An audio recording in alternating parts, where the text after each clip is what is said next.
Hello everyone, my name is Rurikhan and I'm here with TGN.TV, and today I'm going to be bringing you another World of Warcraft video.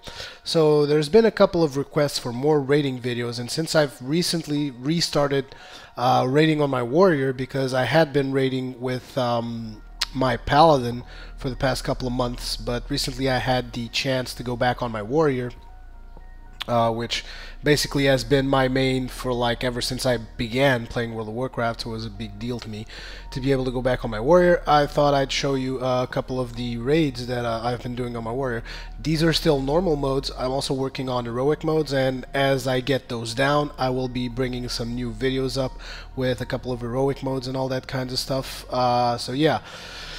Starting right up here, as you can see, this is Akir. I have this specific freeze frame here for a reason, which is I wanted to speak to you guys a little bit about how you should split up your raid. Now, in this particular case, we are raiding 10 man, but I also wanted to give you a little overview of what you can do for 25 man.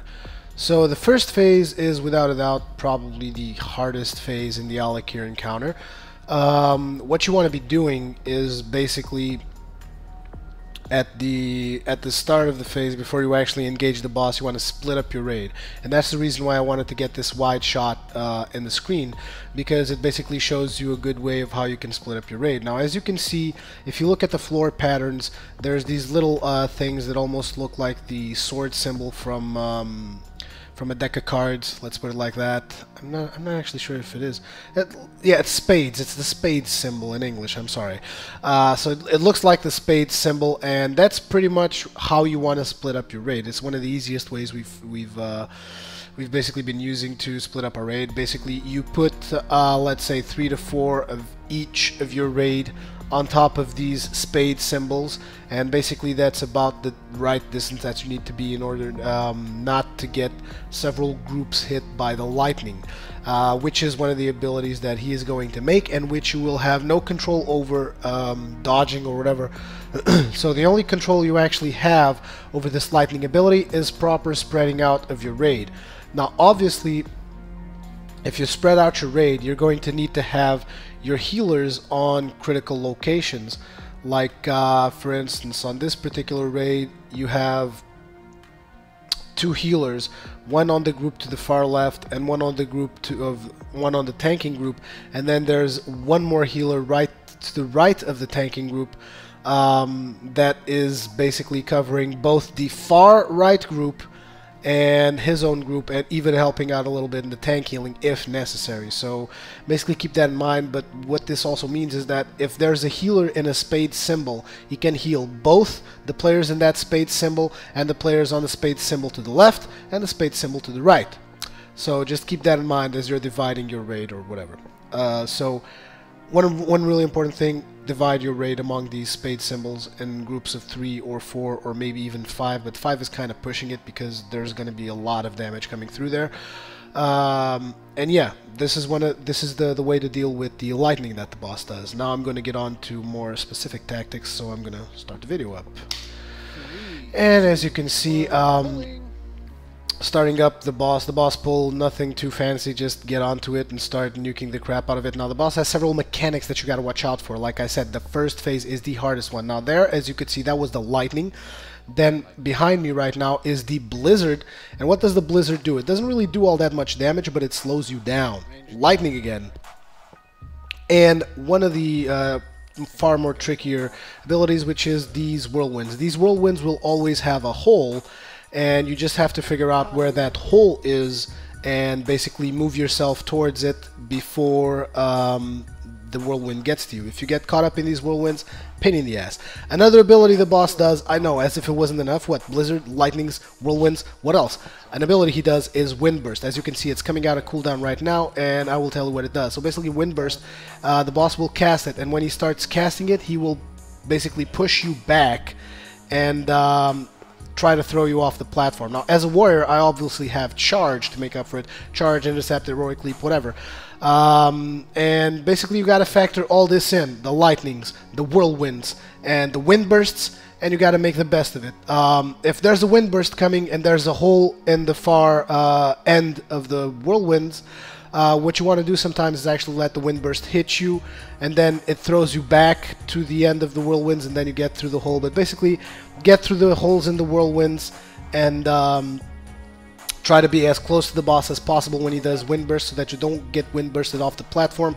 And if the choice comes where you have to choose either you're grabbed by a whirlwind or jump down, jump out of the platform. It will bring you back up and you won't take as much damage. Now, we have just entered second phase, as you could probably see, and in the second phase, Stormlings will spawn. And how do the Stormlings work? So the Stormlings basically spawn every 15 seconds, I'm not sure, I think it's every 15 seconds, maybe 20, no, every 20 seconds. And what happens is you want to kill these at a constant rate, because each time you kill a Stormling, the boss gets a debuff that he takes more damage, and you want to make sure to take advantage of that and keep that debuff rolling.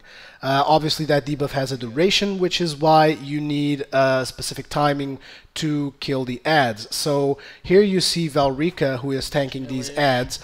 He's basically stacking 3 of them so that we have a little buffer before we run out of adds to DPS. So he gets 3 of them, nobody DPSs them, and then we start killing them off one by one, and by the time one is dead, a new one should be coming back up, so that in case we nuke one too fast, we still have spawns to keep on dealing with it. So basically what happens is you kill one Stormling, the boss gets a debuff, and before that debuff wears out, you have to kill another Stormling, which is why we actually have Rurikhan right now saying 10 seconds left. And obviously you also want to kill it as close to the end as possible, because otherwise you might kill it too fast and you might run out of adds to kill in the spawn timer. That is why you run out of adds to kill in the spawn timer. Basically means that you've killed him too fast and now no add is spawned and the debuff is going to drop. Also, I think it's about when the boss reaches 8 stacks of feedback, you should try and get a heroism in. As you can see, I'm not the raid leader, I'm just tanking this crap, so whatever. And also during the second phase, the whirlwinds still come, but there's no longer lightnings or wind bursts. So you still have to dodge the whirlwinds, and you've also have the added stress of dealing with the Stormlings. Now in this 10-man we used 2 ranged attackers to take out the Stormlings, and they seem to be able to handle it just fine. So 2 ranged attackers for a 10-man should be just fine. Not exactly sure how much we usually use on 25-man. It might be 5 ranged DPSers or something like that, but yeah. As you can see, we were reaching up on the stacks here in Akir, and heroism has been popped already. So we are nuking, well, heroism, time warp, whatever the hell you want to call it. And we have now entered phase 3. Now phase 3 is a little bit messy because you're actually flying, and everyone knows that flying is like swimming but in the air. It's a pain in the ass. Usually your best choice is to select one member to follow. In this case we had a diamond on one of our healers, who happened to be the most experienced person in this encounter, and what it does is he will move down whenever lightning clouds start to spawn. In there I think he actually lagged a little bit because he actually took a while to move. So basically what we do is we go all the way to the upper deck of the boss, and when clouds start spawning we move down and we try to follow our healer. He's actually lost his symbol here, I believe, so we had to assign another symbol. And we've also had a stray add during this phase, which is a pain in the ass because our off tank also has to pick that up. And besides all these clouds spawning and whatever, sometimes you will also have someone that will get a lightning rod, like the one you're seeing on my right now. And what you got to do when you get the lightning rod is you move to your right or to your left, but try to stay on the same level as your raid. Do not go back, do not go up, do not go down. Go left or right to dodge your raid. And once the lightning rod is over, get back into your raid. When lightning clouds spawn, if you keep yourselves as a tight group, they should always spawn on top of your group, and this is actually a good thing because if everyone's all spread out, the lightnings will pop on top of a random person, whereas this way they will always pop in a controlled fashion, and you just have to move down, and when you get to the bottom basically, which is pretty much where we're at, you just have to move up, all the way up. And yeah, this is pretty much it for the Akir tactic. Like you can see right now, we're moving all the way up because we've run out of space downstairs, and if we hadn't killed the boss yet, another cloud would spawn, and we would just repeat the whole process. Up, down, down, down, down, down, up, if you get lightning rod to the right or to the left. And yeah, that's pretty much it. I hope you guys enjoyed this video. Let me know in a comment and leave me a like or dislike whether you like this video or not. And I will see you guys on the next one.